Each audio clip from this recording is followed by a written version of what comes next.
ਕ੍ਰਿਸ਼ਨ ਚੰਦਰ ਦੀ ਕਹਾਣੀ ਹੈ ਤੇ ਦੇਵਤਾ ਗੂੰਗੇ ਹੋ ਗਏ।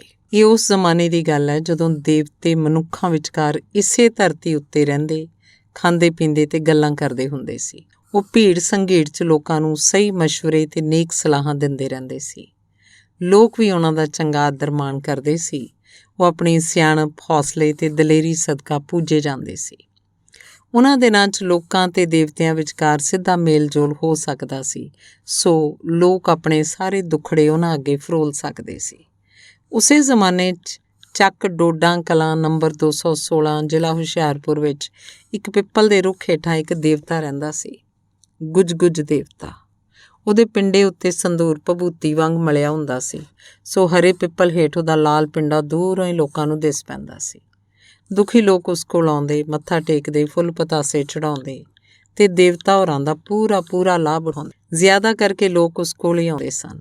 ਉਹਨਾਂ ਦਿਨਾਂ ਵਿੱਚ ਹੀ ਚੱਕ ਡੋਡਾ ਕਲਾਂ ਨੰਬਰ 216 ਜ਼ਿਲ੍ਹਾ ਹੁਸ਼ਿਆਰਪੁਰ ਵਿੱਚ ਇੱਕ ਗਰੀਬ ਕਿਸਾਨ ਵੀ ਰਹਿੰਦਾ ਸੀ। ਉਹ ਲੋੜਾਂ ਥੋੜਾਂ ਦਾ ਮਾਰਿਆ ਗਰੀਬੜਾ ਜਿਹਾ ਬੰਦਾ, ਹਮੇਸ਼ਾ ਨੀਵੀਂ ਪਾ ਕੇ ਤੁਰਦਾ, ਬੜੀ ਹਲੀਮੀ ਨਾਲ ਗੱਲਾਂ ਕਰਦਾ ਤੇ ਆਪਣੇ ਤੋਂ ਵੱਡਿਆਂ ਦਾ ਆਦਰ ਸਤਿਕਾਰ ਕਰਦਾ। ਕਦੀ ਕਿਸੇ ਨੇ ਉਹਦੇ ਮੂੰਹੋਂ ਮੰਦੇ ਬੋਲ ਨਹੀਂ ਸੀ ਸੁਣੇ। ਉਸ ਮਿੱਠ ਬੋਲੜੇ ਬੰਦੇ ਕੋਲ ਸਭ ਤੋਂ ਘੱਟ ਜ਼ਮੀਨ ਸੀ, ਇੱਕ ਬਲਦਾਂ ਦੀ ਜੋੜੀ ਸੀ, ਇੱਕ ਮਕਾਨ ਜਿਹੜਾ ਪਿੰਡ 'ਚ ਸਭ ਤੋਂ ਛੋਟਾ ਸੀ। ਫਿਰ ਵੀ ਉਹ ਰੱਬ ਦੀ ਰਜ਼ਾ 'ਚ ਖੁਸ਼ ਰਹਿੰਦਾ ਸੀ। ਉਹ ਬੜਾ ਮਿਹਨਤੀ ਤੇ ਨੇਕ ਦਿਲ ਕਿਸਾਨ ਸੀ ਤੇ ਆਪਣੀ ਭੋਏ ਨਿੱਕੇ ਜਿਹੇ ਘਰ, ਆਪਣੀ ਪਿਆਰੀ ਘਰਵਾਲੀ ਤੇ 2 ਬੱਚਿਆਂ 'ਚ ਮਸਤ ਰਹਿੰਦਾ ਸੀ। ਗੁੱਜ ਦੇਵਤਾ ਵੀ ਉਸ ਉੱਤੇ ਬੜੇ ਪ੍ਰਸੰਨ ਸਨ ਤੇ ਹੋਰਾਂ ਨੂੰ ਉਪਦੇਸ਼ ਦਿੰਦੇ ਹੋਏ ਉਹਦੀ ਉਦਾਹਰਨ ਦਿੰਦੇ ਸਨ। ਪਰ ਇੱਕ ਦਿਨ ਕੀ ਹੋਇਆ ਕਿ ਉਹੀ ਗਰੀਬ ਕਿਸਾਨ ਤਿੱਖੜ ਦੁਪਹਿਰ 'ਚ ਬੜਾ ਹੀ ਘਬਰਾਇਆ ਹੋਇਆ ਦੇਵਤਾ ਦੀ ਹਜ਼ੂਰੀ 'ਚ ਆ ਕੇ ਹਾਜ਼ਰ ਹੋ ਗਿਆ ਤੇ ਹੱਥ ਬੰਨ੍ਹ ਕੇ ਬੋਲਿਆ, ਮਹਾਰਾਜ ਜੀ, ਮੇਰੇ ਨਾਲ ਤਾਂ ਜੱਗੋਂ ਬਾਰੀ ਹੋ ਗਈ। ਉੱਤਰ ਵੱਲੋਂ ਆਹਣ ਆ ਕੇ ਮੇਰੇ ਖੇਤ 'ਚ ਟਿਕੀ, ਕਿਸੇ ਹੋਰ ਵੱਲ ਗਈ ਨਹੀਂ, ਬਸ ਮੇਰੇ ਖੇਤ 'ਚ ਹੀ ਆ ਕੇ ਬੈਠ ਗਈ ਤੇ ਸਾਰੀ ਫਸਲ ਚਟਮ ਕਰਕੇ ਉੱਡਦੀ ਬਣੀ। ਮਹਾਰਾਜ, ਮੈਂ ਤਬਾਹ ਹੋ ਗਿਆ, ਬਰਬਾਦ ਹੋ ਗਿਆ। ਹੁਣ ਅਗਲੇ 6 ਮਹੀਨੇ ਸਾਡਾ ਟੱਬਰ ਕੀ ਖਾਊਗਾ? ਇੱਥੇ ਆਹਣ ਦਾ ਮਤਲਬ ਟਿੱਡੀ ਦਲ ਹੈ। ਬੜੀ ਦੇਰ ਮਗਰੋਂ ਗੁੱਜ ਦੇਵਤਾ ਦੀ ਸਮਾਧੀ ਭੰਗ ਹੋਈ, ਅੱਖਾਂ ਖੁੱਲ੍ਹੀਆਂ ਤੇ ਫਰਿਆਦੀ ਵੱਲ ਵੇਂਦਿਆਂ ਉਹ ਬੋਲੇ, ਜਦੋਂ ਆਹਣ ਫਸਲ ਖਾ ਕੇ ਉੱਡੀ ਜਾ ਰਹੀ ਸੀ, ਤੈਨੂੰ ਆਕਾਸ਼ 'ਚ ਤੈਰਦੇ ਬੱਦਲਾਂ ਦੀ ਝਲਕ ਨਹੀਂ ਦਿਸੀ, ਜਿਨ੍ਹਾਂ ਦੀ ਹਿੱਕ 'ਚ ਨਵੀਂ ਫਸਲ ਲਈ ਸ਼ੁਭ ਕਾਮਨਾਵਾਂ ਤੇ ਸੁਨੇਹੇ ਹੁੰਦੇ ਨੇ? ਕਿਸਾਨ ਨੂੰ ਕੋਈ ਗੱਲ ਨਾ ਔੜੀ। ਉਹ ਦੇਵਤਾ ਦੇ ਪੈਰੀਂ ਹੱਥ ਲਾ ਕੇ ਚੁੱਪਚਾਪ ਆਪਣੇ ਘਰ ਵੱਲ ਤੁਰ ਪਿਆ। 1 ਸਾਲ ਪਿੱਛੋਂ ਫਿਰ ਉਹੀ ਕਿਸਾਨ ਆਪਣੇ ਵਾਲ ਪੁੱਟਦਾ ਹੋਇਆ ਆਇਆ ਤੇ ਦੇਵਤਾ ਦੇ ਸਾਹਮਣੇ ਹੱਥ ਬੰਨ੍ਹ ਕੇ ਖੜਾ ਹੋ ਗਿਆ ਤੇ ਘੱਗੀ ਆਵਾਜ਼ 'ਚ ਬੋਲਿਆ, ਗੁੱਜ ਦੇਵਤਾ ਜੀ, ਨਦੀ 'ਚ ਹੜ੍ਹ ਆ ਗਿਆ। ਕਿਸੇ ਦਾ ਛੱਪੜ ਟੁੱਟਾ, ਕਿਸੇ ਦੇ ਬਲਦ ਰੁੜੇ, ਪਰ ਮੇਰੀ ਤਾਂ 3 ਕਿਆਰਿਆਂ ਦੀ ਫਸਲ ਹੀ ਰੁੜ ਗਈ ਮਹਾਰਾਜ। ਮੇਰੀ ਸਾਰੀ ਪੂੰਜੀ ਧਾਈ ਦੇ ਇਹ 3 ਕਿਆਰੇ ਹੀ ਸਨ। ਹੁਣ ਮੇਰੇ ਬੱਚੇ ਚੌਲਾਂ ਦੇ ਇੱਕ ਦਾਣੇ ਨੂੰ ਤਰਸਣਗੇ। ਦੇਵਤਾ ਬੋਲੇ, ਜਿਹੜੇ ਲੋਕ ਧਾਈ ਨਹੀਂ ਉਗਾ ਸਕਦੇ, ਉਹ ਮੱਕੀ, ਜਵਾਰ ਤੇ ਕਣਕ ਉਗਾ ਲੈਂਦੇ ਨੇ ਤੇ 2 ਵੇਲੇ ਪੇਟ ਭਰ ਕੇ ਪਰਮਾਤਮਾ ਦਾ ਸ਼ੁਕਰ ਕਰਦੇ ਨੇ।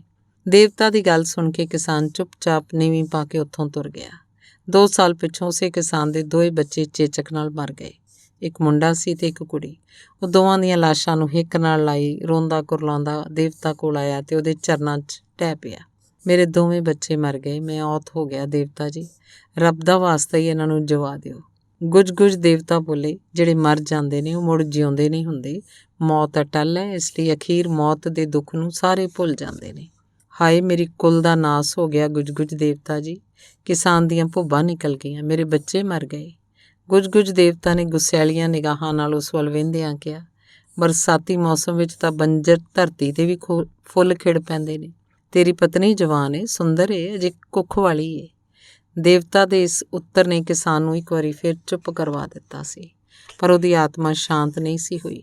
ਉਹ ਆਪਣੇ ਬੱਚਿਆਂ ਦੀਆਂ ਲਾਸ਼ਾਂ ਹਿੱਕ ਨਾਲ ਕੁੱਟੀ ਉੱਥੋਂ ਤੁਰ ਪਈ। ਪਰ 6 ਮਹੀਨਿਆਂ ਵਿੱਚੋਂ ਹੀ ਉਹ ਫਿਰ ਦੇਵਤਾ ਦੇ ਪੈਰਾਂ 'ਚ ਲਿਟ ਰਿਹਾ ਸੀ ਤੇ ਉੱਚੀ ਰੋ ਰਿਹਾ ਸੀ। ਕੀ ਗੱਲ ਏ? ਦੇਵਤਾ ਨੇ ਪੁੱਛਿਆ। ਮੇਰੀ ਘਰ ਵਾਲੀ। ਕਿਸਾਨ ਆਪਣੀਆਂ ਹੰਝੂ ਭਿੱਜੀਆਂ ਗੱਲਾਂ ਦੇਵਤਾ ਦੇ ਪੈਰਾਂ ਨਾਲ ਰਗੜਦਾ ਬੋਲਿਆ, ਵੀ ਮਰ ਗਈ। ਪਹਿਲਾਂ ਮੇਰੀ ਫਸਲ ਉੱਜੜੀ, ਫਿਰ ਮੇਰੀ ਖੇਤੀ ਰੁੜੀ, ਫਿਰ ਮੇਰੇ ਬੱਚੇ ਮਰ ਗਏ, ਹੁਣ ਉਹ ਘਰ ਵਾਲੀ ਵੀ ਮੁੱਕ ਗਈ। ਹਾਏ, ਉਹ ਮੇਰੀ ਜ਼ਿੰਦਗੀ ਦਾ ਆਖਰੀ ਸਹਾਰਾ। ਦੇਵਤਾ ਜੀ, ਹੁਣ ਮੈਂ ਕੀ ਕਰਾਂ? ਦੇਵਤਾ ਕਾਫੀ ਚਿਰ ਤਾਈਂ ਚੁੱਪਚਾਪ ਬੈਠੇ ਰਹੇ। ਉਹਨਾਂ ਦੇ ਸਦਾ ਸ਼ਾਂਤ ਮੁੱਖ ਉੱਤੇ ਚਿੰਤਾ ਦੀਆਂ ਝੁਰੜੀਆਂ ਦਿਸ ਰਹੀਆਂ ਸਨ ਤੇ ਫਿਰ ਉਹਨਾਂ ਦੇ ਚਿਹਰੇ ਉੱਤੇ ਉਹੀ ਮੁਸਕਾਨ ਆ ਗਈ। ਉਹ ਬੜੀ ਕੋਮਲ, ਗੰਭੀਰ ਤੇ ਹਮਦਰਦੀ ਭਰੇ ਲਹਿਜੇ 'ਚ ਬੋਲੇ, ਜਦੋਂ ਤੂੰ ਆਪਣੀ ਘਰਵਾਲੀ ਦੀ ਚਿਤਾ ਨੂੰ ਅੱਗ ਵਿਖਾ ਕੇ ਵਾਪਸ ਆ ਰਿਹਾ ਸੈਂ ਤਾਂ ਤੂੰ ਘਾਟ ਦੇ ਕਿਨਾਰੇ ਖਿੜੇ ਹੋਏ ਜੂਹੇ ਦੇ ਫੁੱਲ ਨਹੀਂ ਵੇਖੇ? ਵੇਖੇ ਸੀ, ਕਿਸਾਨ ਬੋਲਿਆ, ਪਰ ਮਹਾਰਾਜ ਜੀ, ਜੂਹੀ ਦੇ ਫੁੱਲਾਂ ਤੇ ਮੇਰੀ ਘਰਵਾਲੀ ਦੀ ਮੌਤ ਦਾ ਕੀ ਸੰਬੰਧ? ਦੇਵਤਾ ਨੇ ਉਹਨੂੰ ਸਮਝਾਇਆ, ਜਿੱਥੇ ਚਿਤਾਵਾਂ ਬਲਦੀਆਂ ਨੇ ਉੱਥੇ ਜੂਹੀ ਦੇ ਫੁੱਲ ਵੀ ਖਿੜਦੇ ਨੇ। ਪਰ ਕਿਸਾਨ ਦੀ ਸਮਝ 'ਚ ਕੁਛ ਨਾ ਆਇਆ। ਘਰਵਾਲੀ ਦੀ ਮੌਤ ਨੇ ਉਹਦੀ ਅਕਲ ਹੀ ਮਾਰ ਦਿੱਤੀ ਸੀ। ਉਹਨੇ ਦੇਵਤਾ ਦੇ ਪੈਰ ਘੁੱਟ ਕੇ ਫੜ ਲਏ ਤੇ ਦੁੱਖ ਤੇ ਗੁੱਸੇ ਸਦਕਾ ਪਾਟੀ ਭਰੜਾਈ ਆਵਾਜ਼ 'ਚ ਕੂਕਿਆ, ਪਰ ਮਹਾਰਾਜ, ਉਹ ਮੇਰੀ ਘਰਵਾਲੀ ਸੀ। ਘਰਵਾਲੀ, ਮੇਰੇ ਦਿਲ ਦਾ ਆਖਰੀ ਸਹਾਰਾ। ਅੱਜ ਉਹ ਸਹਾਰਾ ਵੀ ਨਹੀਂ ਰਿਹਾ।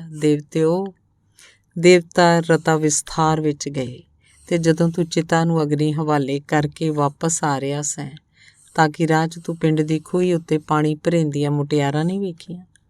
ਉਹਨਾਂ ਦੀਆਂ ਨਜ਼ਰਾਂ ਦੇ ਅੰਦਾਜ਼, ਉਹਨਾਂ ਦੇ ਮਿੱਠੇ ਬੋਲਾਂ ਦੀ ਮਹਿਕ, ਉਹਨਾਂ ਦੀ ਸਰੀਰੀ ਰਚਨਾ ਦੀ ਆਨੰਦਮਈ ਗੂੰਜ ਕੀ ਤੈਨੂੰ ਚੇਤੇ ਨਹੀਂ ਰਹੀ? ਤੇ ਦੇਵਤਾ ਮੌਨ ਹੋ ਗਏ। ਕਿਸਾਨ ਬੜੀ ਦੇਰ ਤੱਕ ਉਹਨਾਂ ਦੇ ਮੂੰਹ ਵੱਲ ਵੇਂਦਾ ਰਿਹਾ, ਪਰ ਜਦੋਂ ਦੇਵਤਾ ਦੇ ਮੂੰਹੋਂ ਹੋਰ ਕੋਈ ਸ਼ਬਦ ਨਾ ਨਿਕਲਿਆ ਤਾਂ ਬੁੜਕ ਕੇ ਦੇਵਤਾ ਦੇ ਪੈਰਾਂ ਤੋਂ ਉੱਠਿਆ ਤੇ ਪਾਗਲਾਂ ਵਾਂਗ ਘੂਰੀ ਜੀ ਵੱਟ ਕੇ ਉਹਨੇ ਦੇਵਤਾ ਦੀ ਧੌਣ ਫੜ ਲਈ ਤੇ ਪੂਰੇ ਜ਼ੋਰ ਨਾਲ ਉਹਦਾ ਸਿਰ ਪਿੱਪਲ ਦੇ ਮੁੱਢ ਨਾਲ ਦੇ ਮਾਰਿਆ। ਦੇਵਤਾ ਦੇ ਮੱਥੇ 'ਚੋਂ ਲਹੂ ਵਗ ਤੁਰਿਆ। ਉਹ ਡਰ ਤੇ ਪੀੜ ਨਾਲ ਕੂਕੇ, ਉਹ ਮੇਰਾ ਸਿਰ ਪਾੜ ਗਿਆ ਹੈ। ਕਿਸਾਨ ਨੇ ਕਿਹਾ, ਸਿਰ ਪਾੜ ਗਿਆ ਤਾਂ ਕੀ ਹੋਇਆ? ਉੱਧਰ ਵੇਖ, ਅਸਮਾਨ ਉੱਤੇ ਅਬਾਬੀਲਾਂ ਉੱਡ ਰਹੀਆਂ ਨੇ। ਤੇ ਨਾਲ ਦੀ ਨਾਲ ਕਿਸਾਨ ਨੇ ਗੁੱਜ ਦੇਵਤਾ ਦੇ ਮੂੰਹ ਤੇ ਘਸੁੰਨ ਵੀ ਜੜ ਦਿੱਤਾ। ਹਾਇਓ, ਮੇਰੇ ਦੰਦ ਟੁੱਟ ਗਏ। ਗੁੱਜ ਦੇਵਤਾ ਪੀੜ ਨਾਲ ਕੂਕਿਆ।